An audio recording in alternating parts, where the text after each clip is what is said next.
রাজনৈতিক দলের নির্বাচনে অংশগ্রহণের যোগ্যতা নির্ধারণ করবে নির্বাচন কমিশন। রোববার চট্টগ্রামে রাজনৈতিক দলসহ অংশীজনদের সাথে মতবিনিময় শেষে এসব কথা বলেন নির্বাচন ব্যবস্থা সংস্কার কমিশনের প্রধান বদিউল আলম মজুমদার।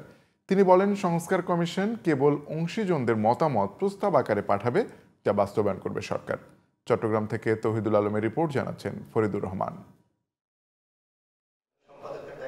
চট্টগ্রামে রাজনৈতিক দল, আইন শৃঙ্খলা বাহিনী, নির্বাচনী কাজে সহায়তাকারী বিভিন্ন সংস্থার প্রতিনিধিদের সাথে মতবিনিময় করেছে নির্বাচন ব্যবস্থা সংস্কার কমিশন।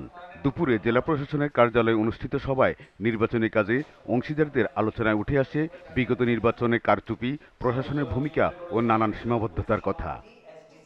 সভা শেষে সাংবাদিকদের ব্রিফ করেন বদিউল আলম মজুমদার। তিনি বলেন, নির্বাচন ব্যবস্থা সম্পর্কে ডিজিটাল প্ল্যাটফর্ম ও অংশীজনদের সাথে আলোচনার মাধ্যমে মতামত নেওয়া হচ্ছে।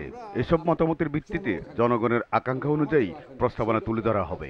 আমরা সততার সাথে, নিষ্ঠার সাথে আমরা প্রস্তাবগুলো দেব, তাদের মানুষের কাছ থেকে যা শুনেছি এবং আমাদের যে জ্ঞান বুদ্ধি, আমাদের যে অভিজ্ঞতা বিবেচনা, সেগুলো ব্যবহার করে আমরা কতগুলো প্রস্তাব দেব, কিন্তু বাস্তবায়ন আমাদের দায়িত্ব নয়।